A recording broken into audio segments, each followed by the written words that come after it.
జాగృతి నుండి యునైటెడ్ పూలే ఫ్రంట్ నుండి ఒక డెలిగేషన్ అంతా కూడా పెద్దలు గౌరవనీయులు 45 సంవత్సరాలకు పైచిలకు మరి బీసీ ఉద్యమాలలో, బహుజనుల ఉద్యమాలలో, ప్రజాస్వామిక ఉద్యమాలలో అన్నిట్లో కూడా ఉమ్మడి ఆంధ్రప్రదేశ్ మొత్తం కూడా 50 మంది ప్రజలు గుర్తుపట్టేటటువంటి నాయకుడు గౌరవనీయులు పెద్దలు ఆర్ కృష్ణయ్య గారిని మరి మేమందరం కూడా యునైటెడ్ పూలే ఫ్రంట్ నుంచి, తెలంగాణ జాగృతి నుండి కలిసి వారి మద్దతు కోరడానికి ఇక్కడికి రావడం జరిగింది. మీకు తెలుసు, గత 2 సంవత్సరాలుగా కూడా మరి కామారెడ్డి డిక్లరేషన్ ఏదైతే కాంగ్రెస్ ప్రభుత్వం ఇచ్చిందో దాన్ని అమలు చేయాలని చెప్పి మేము పెద్ద ఎత్తున పోరాటం చేస్తూ ఉన్నాం.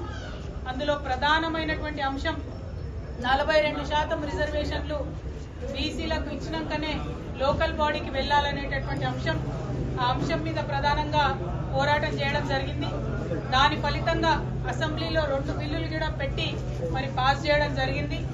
ఇవాళ అసెంబ్లీలో బిల్లులు పెట్టి పాస్ అయిన తర్వాత కాంగ్రెస్ పార్టీ రాజ్యాంగంలో ఉన్నటువంటి ఆర్టికల్ 243 క్లాజ్ డి ప్రకారం గవర్నమెంట్ ఆర్డర్ అంటే జీవో ఇచ్చి 42% రిజర్వేషన్లు ఇచ్చి ఎన్నికలకు వెళ్లేటటువంటి ఆస్కారం ఉన్నది. కానీ ఇక్కడ ఉండేటటువంటి కాంగ్రెస్ ప్రభుత్వం తమ యొక్క బీసీల ప్రేమను కేవలం మాటల వరకే పరిమితం చేస్తూ చేతలలో చూపించకుండా, అవకాశం ఉండి కూడా మరి రిజర్వేషన్ కల్పించకుండా నెపం మొత్తం మేము బిల్లు పాస్ చేసినాం, రాష్ట్రపతి గారి దగ్గరికి పంపించినామని చెప్పి నెపమంతా కూడా రాష్ట్రపతి గారి మీద తోసేసి బీసీలకు రిజర్వేషన్ ఇవ్వకుండా ఎన్నికలకు వెళ్లేటటువంటి ప్రణాళిక రచించడం చాలా శోచనీయం. రేపు కేబినెట్ సమావేశం జరుగుతున్నది. ఆ కేబినెట్ సమావేశంలో లోకల్ బాడీ ఎన్నికలకు సంబంధించి మరి నోటిఫికేషన్ ఇస్తారని చెప్పి ప్రభుత్వం లీకులు ఇస్తున్నటువంటి సందర్భాన్ని చూస్తున్నాం. మరి అందుకోసమే పెద్దల కృష్ణయ్య గారిని కలిసి ఈ యొక్క ప్రజా వ్యతిరేక విధానాన్ని తప్పకుండా మనందరం కలిసికట్టుగా ఎదుర్కోవాల్సినటువంటి అవసరం ఉన్నది. రాష్ట్ర కేంద్ర ప్రభుత్వాల మీద ఒత్తిడి పెంచాలంటే ప్రజా ఉద్యమాలే దానికి మార్గంగా కనిపిస్తున్నాయి.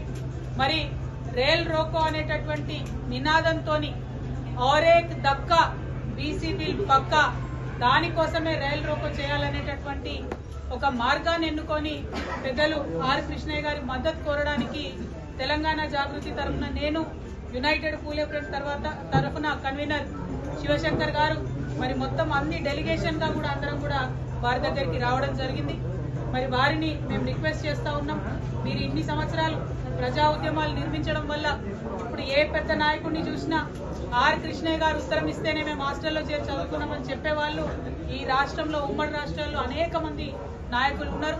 మరి అటువంటి నాయకులు ఉన్నటువంటి సందర్భంలో మీరు ఒక్క మాట చెప్పి ఈ ప్రజా ఉద్యమానికి మద్దతు ఇవ్వవలసిందిగా మిమ్మల్ని కోరడానికి ఇక్కడికి రావడం జరిగింది.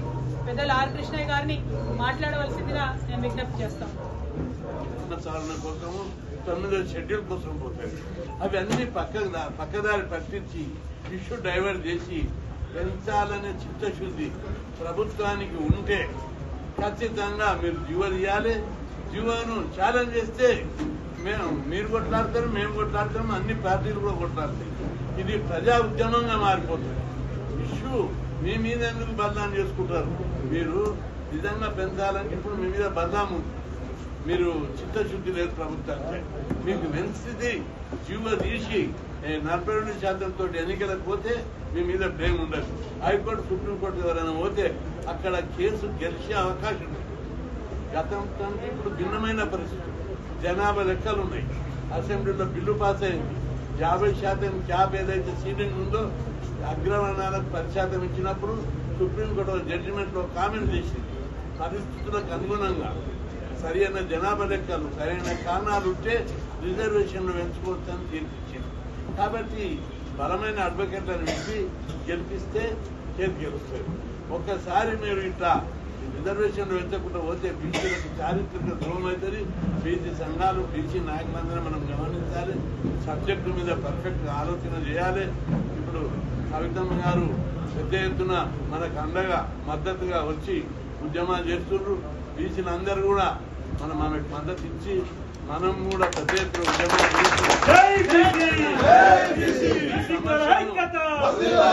ఈ సమస్యను ప్రజా ఉద్యమంగా మార్చవలసినటువంటి అవసరం. ప్రజా ఉద్యమంగా మార్చకపోతే బీసీలు చారిత్రకంగా చాలా అన్యాయానికి గురవుతారు. ఇక ముందు కోర్టులు ప్రభుత్వాలు అన్ని కూడా బీసీలకు వ్యతిరేకంగా నిర్ణయించుకునే ప్రమాదం. కాబట్టి బీసీలు జాగ్రత్తగా, ఇది ఒక చారిత్రక సందర్భం వచ్చి ఈ సందర్భం లోపల మనం కరెక్ట్ గా నిలబడి పోరాడకపోతే భవిష్యత్తులో మన తరాలందరికీ అన్యాయం జరుగుతుంది. ఇప్పటికే 76 ఏళ్ల నుంచి అన్యాయం జరుగుతూ వచ్చాయి. కోర్టు తీర్పులు అన్యాయం చేశాయి, కేంద్ర ప్రభుత్వాలు అన్యాయం చేశారు. ఇప్పుడు అవకాశం వచ్చింది, రాష్ట్రంలో బీసీ వాదం బలంగా ఉంది. ఇట్లాంటి సందర్భంలో కుల సంఘాలు, బీసీ సంఘాలు, బీసీ నాయకులు అందరూ కూడా కలిసికట్టుగా మీరు అందరూ కుల సంఘాలు కానీ, బీసీ సంఘాలు కానీ, బీసీ నాయకులు పార్టీలు ఉన్న పార్టీ బయట ఉన్నా ఇందులో చారిత్రక సందర్భం వచ్చింది.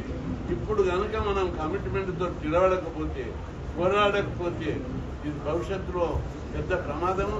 ఈ 42% కాదు కదా, ఇప్పుడు ఈ రిజర్వేషన్ పునర్ రిజర్వేషన్ కూడా ఇంకా తగ్గే ప్రమాదం.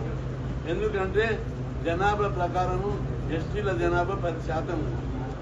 ఇప్పుడు ఎస్టీ రిజర్వేషన్లు 6% నుంచి 10కి పెరుగుతాయి. ఎస్సీల జనాభా 15 నుంచి జనాభా ప్రకారం 18కి పెరుగుతాయి. ఇంకా బీసీలు తగ్గే అవకాశం ఉంది. 50% సీలింగ్ కోర్టు తీర్పు. అందుకే ఒకసారి తాడో పేడ తెలుసుకోవాల్సిన అవసరం ఏర్పడ్డది. కమిట్మెంట్తో ప్రభుత్వం నాయకుల మీద, సంఘాల మీద బుర్ర జల్లడానికి ప్రయత్నిస్తుంది. వాళ్ళ పార్టీలు ఉన్నతో మీరు ఎదుర్కొందని చెప్తుంది. అందరికీ నేను విజ్ఞప్తి చేస్తున్నా, మంచి మనసుతోటి ఆలోచించండి, పాజిటివ్గా ఆలోచించండి. ఎట్లయితే ఈ కులాల రిజర్వేషన్ పెంచుతారు చూడండి. ఈ ఒట్టిగా మా డైవర్ట్ పాలిటిక్స్ లో ఇరుక్కొని పరిచయం అయ్యి జాతి ద్రోహంకు పాల్పడొద్దని ఇప్పుడు కవితమ్మ గారు వచ్చారు. ఆమె బీసీ కాకపోయినా బీసీలకు అవుట్ రైట్ గా కమిట్మెంట్ తోటి వస్తుంది.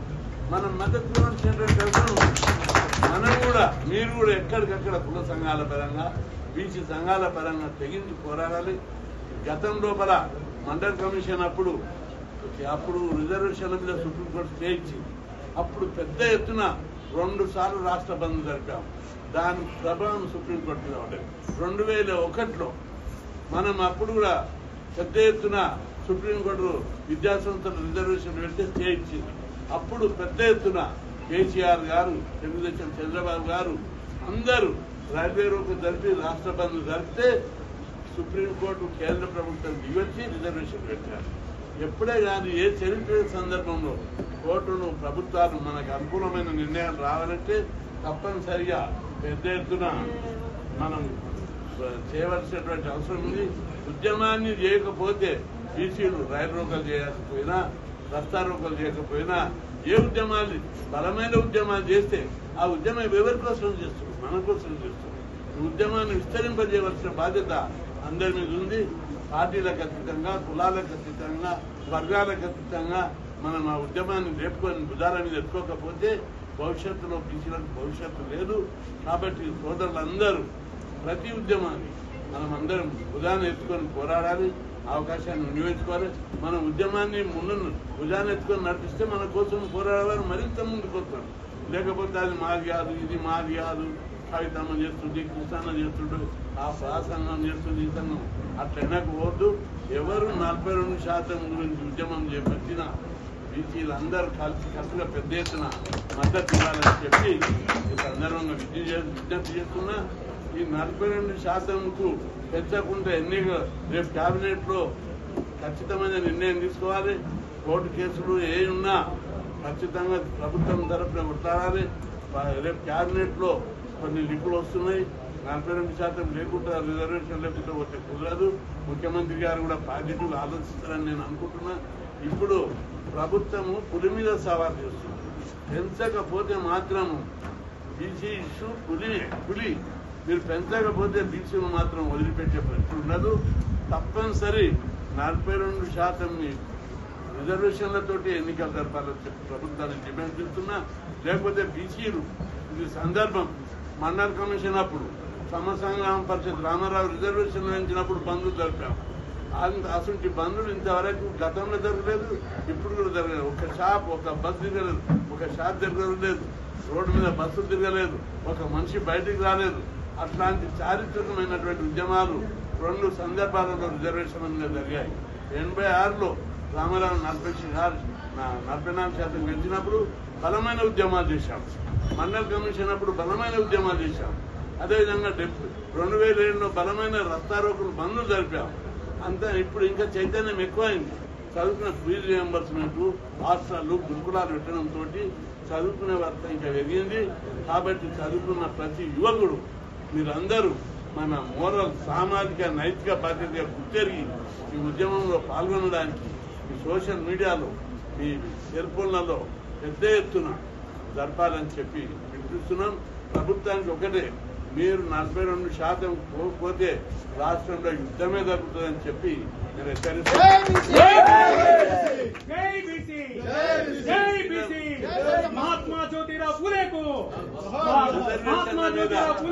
రిజర్వేషన్ల మీద ఎవరు రాజకీయాలు చేయొద్దు. రిజర్వేషన్ల మీద పబ్లిక్ ను రాంగ్ రూట్ లో డైవర్ట్ చేయొద్దు. తప్పనిసరిగా 42% ఇప్పుడు వస్తాయి. వచ్చే వరకు కూడా వదిలేది లేదు. ఎందుకంటే ఓట్లలో గెలుస్తాం. గెలవకపోతే రాజ్యాంగాన్ని సవరిద్దాం. ఆల్రెడీ అన్ని పార్టీలు అసెంబ్లీ లోపల బీఆర్ఎస్, బీజేపీ, మజ్లీస్, కాంగ్రెస్ అందరు ఏకగ్రీవంగా బీసీ బిల్లును పాస్ చేశారు. అన్ని పార్టీలు కూడా సుముఖంగా ఉన్నాయి. కేంద్ర ప్రభుత్వం కూడా దిగొస్తుంది. మనమందరం గట్టి ఉద్యమం చేస్తే తప్పనిసరి ప్రధానమంత్రి కూడా దిగొస్తాడని నేను అనుకుంటున్నా. ఇప్పటికే జనాభా లెక్కల అమిత్ షా కలిసినప్పుడు మేము నచ్చ చెప్పినప్పుడు ఆయన వెంబడి అనౌన్స్ కూడా చేశాడు. కాబట్టి ఇక్కడ కూడా రిజర్వేషన్ల మీద పాజిటివ్గానే వాళ్ళ దిగొస్తారు, స్పందిస్తారు. అది కూడా మనం ఉద్యమిస్తే తల్లి కూడా పిల్లలకు ఎప్పుడు పాలిస్తుంది, ఏడిసి బెదిరిస్తేనే ఇస్తుంది. మనం కూడా బీసీలను ఉద్యమం చేస్తేనే కేంద్ర ప్రభుత్వం కానీ రాష్ట్ర ప్రభుత్వం కానీ దిగొస్తుంది. మనం ఏడవకుండా ఉద్యమాలు చేయకుండా మనకు ఎవరు పెట్టారు. ఇప్పుడు వచ్చిన స్కాలర్షిప్లు కానీ, గురుకులాలు కానీ, ఫీజు రియంబర్స్మెంట్ కానీ ఒట్టిగా రాలేదు. పెద్ద పెద్ద ఉద్యమాలు చేసినాం. అసెంబ్లీ మీద దాడి చేసినాం. తెలుగు సంక్షేమ భవనాన్ని మీద దాడి చేసినాం. సచివాలయాన్ని ముట్టడించినాం. ఇట్లా ఎన్నో మిలిటెంట్ ఉద్యమాలు చేస్తేనే దేశంలో ఎక్కడ లేనన్ని స్కీములు మన దగ్గర ఉన్నాయి. కాబట్టి ఇప్పుడు కూడా బీసీ ఉద్యమం బలంగా ఉంది. కాబట్టి